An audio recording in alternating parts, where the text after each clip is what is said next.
Metro plus में आज एक बार फिर आपका स्वागत है। मैं हूं नवीन गुप्ता। आज हमारा एजेंडा है फीस की बढ़ोतरी को लेकर। स्कूलों में जो फीस बढ़ाई गई है ट्यूशन फीस के नाम पर, फॉर्म 6 के नाम पर, उसको लेकर एक मुद्दा छाया हुआ है। कल हरियाणा के जो एजुकेशन डिपार्टमेंट के एडिशनल चीफ सेक्रेटरी हैं महावीर प्रसाद, उन्होंने एक आदेश जारी किया है कि फॉर्म 6 में जो फीस भी बढ़ा के ली गई भरी गई है फॉर्म 6 के अंदर स्कूल वालों ने, वो नहीं ली जाएगी। वो आदेश हरियाणा के जो DFSRC हैं उसके आदेश के खिलाफ, गुड़गांव डिवीज़न के डी के आदेश के खिलाफ ये अपील फैसला करा है हरियाणा के एजुकेशन डिपार्टमेंट के additional chief secretary Mahavir Prasad ने। इस मामले को लेकर आज हम आए हैं। प्राइवेट स्कूल एसोसिएशन के प्रदेश प्रवक्ता हैं दीपक यादव, जो कि विद्यासागर इंटरनेशनल स्कूल के नाम से अपना स्कूल चलाते हैं, इनके डायरेक्टर हैं। जानते हैं इस बारे में क्या कहते हैं। दीपक जी, आपका मेट्रो प्लस में स्वागत है। थैंक यू वेरी मच नवीन जी। अभी सरकार के एक आदेश आए हैं कल कि जिससे प्राइवेट स्कूल को झटका लगा कि वो फीस जो अपने फॉर्म 6 में भर के देते हैं वो नहीं ली जाएगी, जबकि पुरानी फीस ली जाएगी क्योंकि लॉकडाउन को चल रहा। क्या कहते हैं इस बारे में?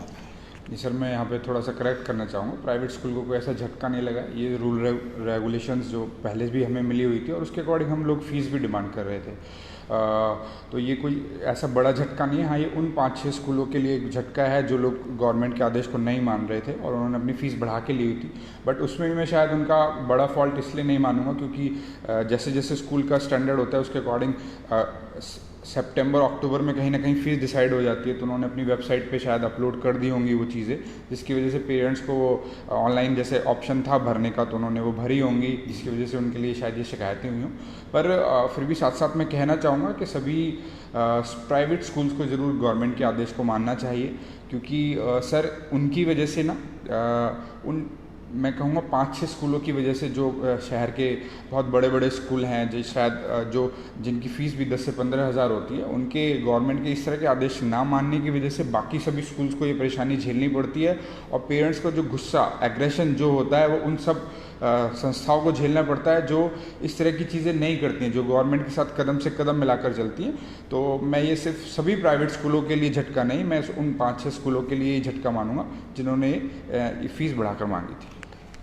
नहीं, जैसे कि सरकार के आदेश आए थे, बीच में कई आदेश आ चुके हैं कि फॉर्म 6 के अनुरूप फीस नहीं ली जाएगी। जो फीस है फीस में लास्ट ईयर की वो ली जाएगी। हालांकि फॉर्म 6 31 दिसंबर तक भर दिया जाता है, उसमें स्कूल वालों ने अपने हिसाब से फीस बढ़ा के भर दी। पर लॉकडाउन बाद में हुआ, कोरोना की बीमारी का चक्कर बाद में चला, स्कूल बंद हैं इसी चक्कर में। ऐसे में 5-7 स्कूल, जो आप खुद मान रहे हो, मतलब 10 डिजिट सिंगल डिजिट के इतने स्कूल हैं, 9 मैक्सिमम सिंगल डिजिट के स्कूल हैं, जिनका खामियाजा पूरे शहर के मिडिल क्लास और लोअर क्लास स्कूलों को भुगतना पड़ रहा है। ये कहाँ तक उचित है? इसके चक्कर में लोग फीस जमा नहीं करा पा रहे।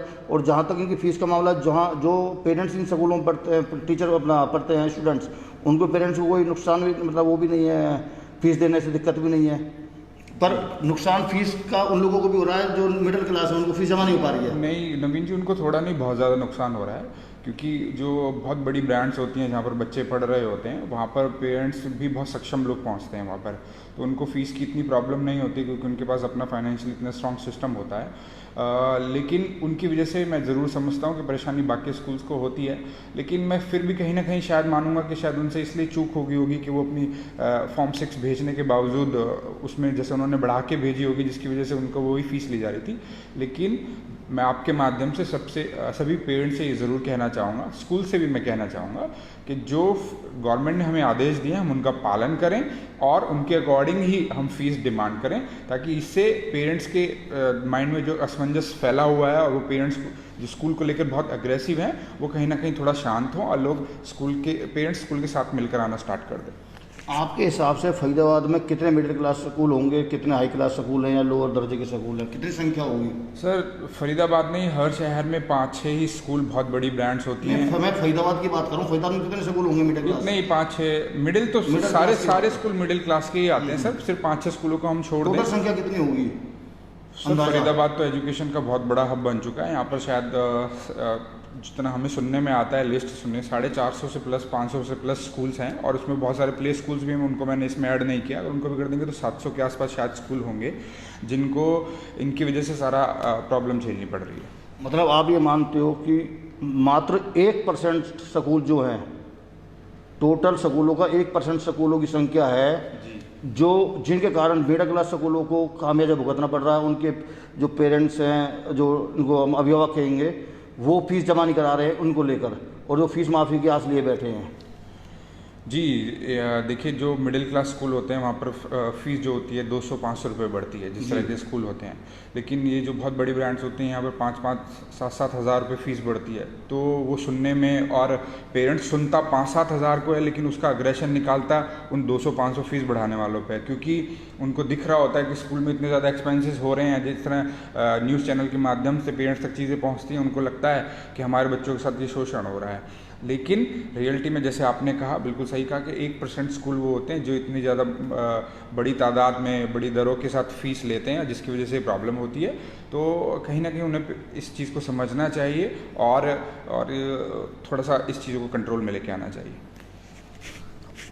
अभी हाल ही में अभिभावक एकता मंच ने एक बयान जारी करा है कि सेक्टर 16 का एक स्कूल है, प्राइवेट स्कूल, मैं नाम नहीं लेना चाहूँगा, उन्होंने DFSC को जो अपने स्टेटमेंट दी है कि मैं सिर्फ हाई कोर्ट के आदेशों की पालना करूँगा, हाई कोर्ट का आदेश मानूंगा, जो कि एक प्राइवेट स्कूल के एसोसिएशन के पदाधिकारी भी हैं पिछले कई सालों से लगातार। तो ऐसे में शिक्षा विभाग के आदेशों को दरकिनार कर अगर इस तरह की बात करना कहाँ तक उचित माना जाएगा? इससे क्या दूसरे स्कूलों पर प्रभाव नहीं पड़ेगा, गलत इंप्रेशन नहीं, मैं नवीन जी, पहले तो मैं पर्सनल टिप्पणी किसी पे नहीं पर्सनल करना तो मैं बात ही नहीं कर रहा चाहूँगा, हूँ, लेकिन नाम नहीं लिया। मैं ज़रूर चाहूँगा कि उनको गवर्नमेंट के आदेशों का पालन करना चाहिए, और ये ज़रूर समझना चाहिए कि कहीं ना कहीं अगर किसी को और दूसरी संस्थाओं को इससे प्रॉब्लम होती है तो वो इसको सोच समझकर और बहुत सावधानी के साथ ऐसे डिसीजन लें। ये सारी बातें क्लियर हो गई कि 5-7 स्कूलों के मतलब सिंगल डिजिट के स्कूलों के कारण शहर के जो 500-700 स्कूल हैं, उनके पेरेंट्स, उनके बच्चों, मतलब पेरेंट्स को क्या कहेंगे, अपना जो स्कूल संचालकों के हैं, उनको फीस का खामियाजा भुगतना पड़ रहा है। मतलब फीस जमा नहीं हो पा रही है और वो परेशान है। अब जहाँ तक बात फीस बढ़ोतरी की है, फीस बढ़ोतरी भी क्लियर होगी कि भाई फीस फॉर्म 6 के हिसाब से ना लेके, जो सरकार के आदेश हैं पुरानी डेट और फीस ली जाए, उसके बावजूद भी फीस ले रहे हैं, नहीं मान रहे हैं। ऐसे में फिर जो मिडिल क्लास वाले भुगत रहे हैं, उन मिडिल क्लास वाले स्कूल वाले को क्या करना चाहिए? आप एक प्राइवेट स्कूल एसोसिएशन के प्रवक्ता हैं, अपना जो प्राइवेट स्कूल वालों को क्या करना चाहिए इस मामले में? नहीं, ऐसे तौर पे हम भी पर्सनल तौर पर उन स्कूल से बात कर रहे हैं, लेकिन बहुत मुश्किल हो पाता है उन तक अपनी चीज़ों को मनवा पाना, क्योंकि उनका अपना एक वर्किंग स्टाइल होता है, उनकी अपना चीज़ें होती हैं जिसके हिसाब से वो करते हैं। लेकिन आपके चैनल के माध्यम से और हमारी बाकी सूचनाओं के हिसाब से हम पेरेंट्स से कोशिश करते हैं कि उन तक सारी चीज़ें पहुंच जाएं, ताकि उनके दिमाग से ये एक असमंजस बाहर आए कि भाई सभी स्कूल ऐसा करते हैं। जो स्कूल ऐसा करते हैं, ठीक है, पेरेंट्स को उन तक बात रखनी चाहिए। बस ये ज़रूर मैं कहना चाहूँगा कि पेरेंट्स अपनी बातें रखने का एक बहुत अच्छा तरीका रखें, ताकि स्कूलों के साथ उनका सिस्टम ठीक बैठ पाए। बट उनको समझना चाहिए, ये मैं ज़रूर मानता हूँ एज ए प्रवक्ता।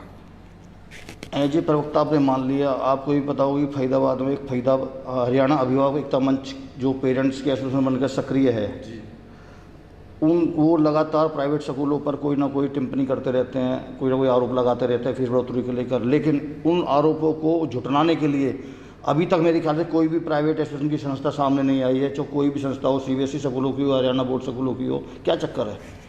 सर, अभिभावक एकता मंच अपने तरीके से अपना काम कर रहा है। उनकी कोशिश रहती है कि वही जैसे मैंने आपसे कहा कि वो 2-4-5 स्कूलों की बातों को मीडिया के सामने रखते हैं, और मीडिया भी उनको थोड़ा सा प्रिंट ऐसे कर देती है कि ऐसा लगता है कि सारे फरीदाबाद के स्कूलों ने ही लूट मचाई हुई है। लेकिन वो उनका अपना तरीका है, वो उस तरीके से उसमें काम करें। लेकिन जैसे हमारे अपने मंच हैं, हमारी प्राइवेट स्कूल एसोसिएशन हरियाणा की है, तो हम अपने तरीके से पेरेंट्स तक की बात पहुँचाते हैं कि अगर हम फीस बढ़ा कर नहीं ले रहे हैं, हम गवर्नमेंट के रूल रेगुलेशंस को फॉलो कर रहे हैं, तो वो ज़रूर पेरेंट्स भी हमारी इस बात को समझे। तो वो सर उनका अपना तरीका है, वो जिस तरीके से मीडिया के थ्रू अपनी गलत इन्फॉर्मेशंस को सब तक पहुंचाते हैं, तो हम उसमें क्या कर सकते हैं? नहीं, मिडिल क्लास वालों को भी तो इसमें अपनी बात रखनी चाहिए कि मिडिल क्लास वाले जो स्कूल हैं, उनमें मिडिल क्लास फैमिली के बच्चे पढ़ते हैं। उनमें जैसा कि मैंने देखने में आया, पिछले एक साल की भी काफ़ी बच्चों की फीस बकाया रहती है, अभी भी चल रही है, वो कोऑपरेट करके चलते हैं। खामियाजा बड़े स्कूलों के कारण भुगतना पड़ता है, तो वो तो चीज़ गलत हो गई ना। जी बिल्कुल गलत, मैं मानता हूँ इसको और मैं एग्री करता हूँ।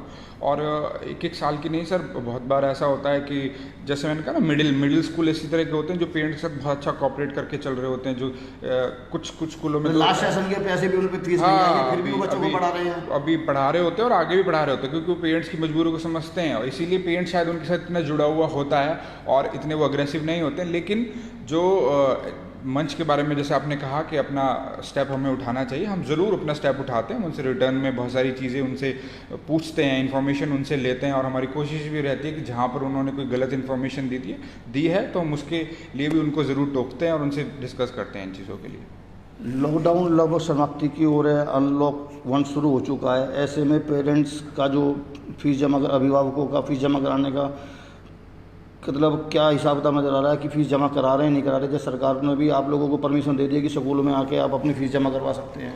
इसका मिला जुला असर है सर, और बहुत सारे पेरेंट्स जो कहीं ना कहीं पहले से ही तैयारियां करके बैठे हुए थे, जिन्होंने अपने बच्चे के एडमिशन्स के लिए फाइनेंस सिस्टम पहले से ही स्ट्रॉन्ग रखा हुआ था, उन लोगों ने आराम से अपनी फ़ीस डिपॉजिट कराई। और सभी स्कूल्स में, बहुत सारे स्कूल्स में आ रही है, बहुत सारे में नहीं आ रही। वो जिस एरिया में, जिस सोसाइटीज़ में स्कूल है वहाँ पर है वो। लेकिन बहुत सारे पेरेंट्स जिनका शायद मंथली बेसिस से ही सिस्टम चलता था, जिनको सैलरी नहीं मिली है, तो वो भी कहीं ना कहीं मजबूर हैं और वो नहीं पहुंचा पा रहे हैं सैलरी, लेकिन स्कूल उनके साथ कॉपरेट कर रहा है। टीचर्स को भी सैलरी नहीं मिल पा रही इस चक्कर में?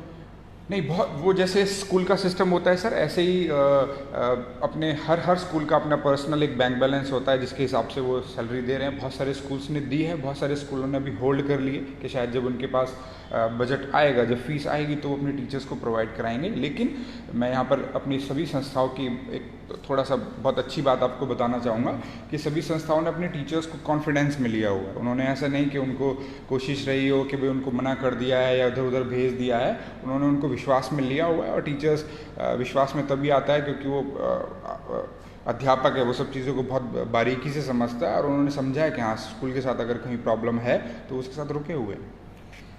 फीस से अलग हटके हम बात करें ऑनलाइन क्लासेस की, जैसे कि आरोप लग रहे हैं स्कूल संचालकों ने फीस वसूलने के लिए ऑनलाइन क्लासेस की शुरुआत की है, ये कहाँ तक उचित ऑनलाइन क्लासेस? नहीं सर, ये तो बिल्कुल निराधार है, और अगर हम बच्चों को पढ़ा रहे हैं तो हम उसको अपना फ़र्ज़ समझते हैं। अगर हमारे पास ऑनलाइन के अलावा कोई और ऑप्शन है तो जो भी इस तरह की शिकायतें कर रहे हैं वो हमें बताएं कि इसके अलावा क्या ऑप्शन है। तो अगर सिर्फ हमारे पास ऑप्शन जो बचता है और उसको हम भरपूर यूज़ करते हैं तो हम पेरेंट्स को और उन शिकायत करने वाले लोगों को इसका साथ देना चाहिए या सॉल्यूशन बताना चाहिए। मैं तो आपके मंच के माध्यम से बहुत खुला सवाल उनसे कर रहा हूँ कि अगर इसके अलावा कोई ऑप्शन है, इसके अलावा अगर बच्चे पढ़ सकते हैं तो वो आप बताएं। नहीं पढ़ाएंगे तो फिर भी वो ये कहेंगे कि इन्होंने पढ़ाए नहीं तो फिर फीस नहीं देनी। तो सर ये तो नेगेटिव जिन्होंने सोचना शुरू कर दिया वो इस तरह के सवाल करेंगे।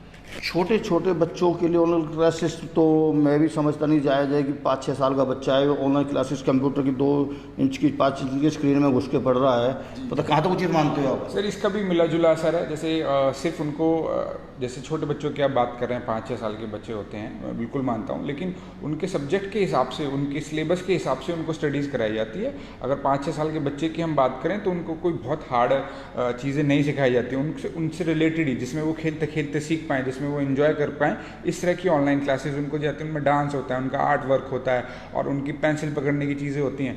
उल्टा आप मेरी इस बात पे विश्वास करिएगा और बाकी अभिभावकों से ज़रूर पूछिएगा, वो इसको बहुत खुशी से इंजॉय कर रहे हैं। और पेरेंट्स का हमारे पास कॉल आते हैं, वो हमें मैसेज करते हैं कि जो चीज़ें शायद वो 1 साल में सीख पाते या जिसको सिखाने के लिए हमारे पास टाइम नहीं था, वो आज हमारे बच्चे 1-1 महीने में खुद ऑपरेट कर रहे हैं और वो बहुत खुश हैं इस चीज़ से।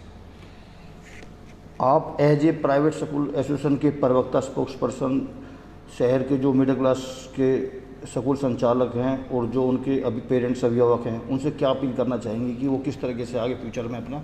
मैं एज ए स्पोक्स पर्सन सबसे पहले उन जैसे हमने स्टार्टिंग में बात करी, उन बहुत बड़े बड़े ब्रांड से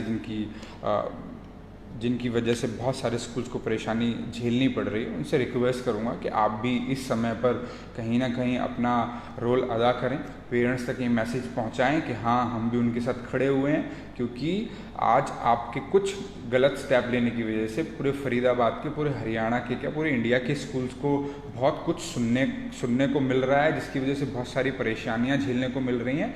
ऐसे समय में पेरेंट्स के साथ हमें रहना चाहिए, उनकी मजबूरियों को समझना चाहिए, और अगर इस टाइम में हम उनके साथ खड़े होंगे तो जैसे हमेशा से पेरेंट्स स्कूल के साथ एक स्ट्रॉन्ग पिलर बन के खड़ा रहा है, वो आगे भी रहेगा। ये विश्वास तोड़ने का टाइम नहीं है, विश्वास बना के रखने का और उसे मजबूत करने वाला टाइम है। और यही मैं रिक्वेस्ट पेरेंट्स से भी करूँगा कि वो पहले बारीकी से चीज़ों को देखें, अपना अग्रेशन, अपना गुस्सा ऐसे ही ना निकालें बेवजह, और वो समझें कि कहीं ना कहीं किसी न किसी स्कूल की मजबूरी भी होती है, जिस वजह से शायद उसने कोई और स्टेप लिया हुआ जिसको लेके आप नेगेटिव रहे हो। तो दोनों एक साथ अपना रिलेशन को स्ट्रॉन्ग बनाकर चलते रहें, ताकि आने वाले समय में और अगर ये बढ़ता है तो उसमें इन चीज़ों को हम आराम से संभाल पाएँ। तो ये थे हमारे साथ प्राइवेट स्कूल एसोसिएशन के प्रवक्ता, प्रदेश प्रवक्ता दीपक यादव, जिनका मानना है कि करीब 5-7 स्कूल में सिंगल डिजिट के स्कूल, फिर मैं एक बार कहूँगा सिंगल डिजिट की संख्या के स्कूलों के कारण मिडिल क्लास के स्कूलों को अपनी फ़ीस का खामियाजा भुगतना पड़ रहा है। बिना फॉर्म 6 की व्यवस्था में, फॉर्म 6 के अंदर जो फीस रखी गई थी बढ़ा के लिए, उन स्कूलों द्वारा बढ़ा के फीस ली जा रही है, जिसके चक्कर में मिडिल क्लास के स्कूलों को उनकी फ़ीस वसूलने में बड़ी परेशानी हो रही है। हालांकि यह प्रशासन ने, सरकार ने आदेश जारी कर रखे हैं कि वो अपने स्कूल में जाकर फीस जमा करवा सकते हैं पेरेंट्स से, लेकिन जो फीस बढ़ी हुई है उसको लेकर समस्या यही आ रही है कि 5-7 स्कूलों के कारण पूरे शहर के जो प्राइवेट, जो मिडिल क्लास स्कूल है, लोअर क्लास स्कूल है, उनको समस्याओं का सामना करना पड़ रहा। पेरेंट्स भी असमंजस में है कि उनकी फ़ीस माफ़ होगी या नहीं होगी। फ़ीस तो खैर माफ़ नहीं होनी, परंतु बड़ी फ़ीस को लेकर ज़रूर एक काफ़ी हद तक क्लैरिटी होगी कि फ़ीस बढ़ाकर ना ली जाए, उतनी फीस ली जाए। पर मिडिल क्लास स्कूल को मोटे तौर पर बड़े स्कूलों के, 5-7 स्कूलों के कारण खामियाजा भुगतना पड़ रहा है। और जहाँ तक रही ऑनलाइन क्लासेस की बात, ऑनलाइन क्लासेस का जो फीस वसूलने से एक अलग मामला बताया, जैसे दीपक यादव ने, उनका कहना था कि बच्चे घर पे खाली बैठे, उससे बढ़िया है कि वो कुछ ना कुछ ऑनलाइन क्लासेस के माध्यम से सीखेंगे। उनको खेल खेल में कुछ सिखाने की कोशिश की गई है ताकि बच्चे खाली ना बैठें और कुछ ना कुछ अपना पढ़ाई कर सकें। मैं कैमरामैन अमर कुमार के साथ नवीन गुप्ता।